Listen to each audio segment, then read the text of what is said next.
Okay, hello everyone. Here I want to provide tutorial on how to share website link with others in DuckDuckGo app on an Android device.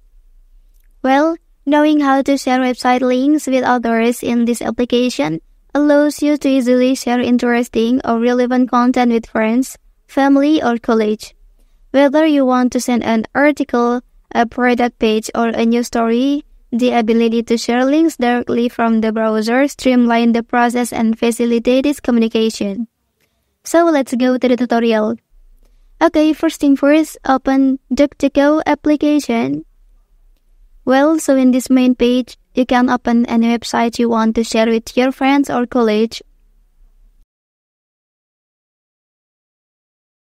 Okay, after that, here you have to click the three dots. Then select share option.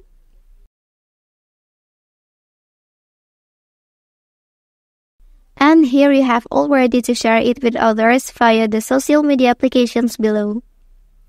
Okay, that's the tutorial on how to share website link with others in the DuckDuckGo application on an Android device.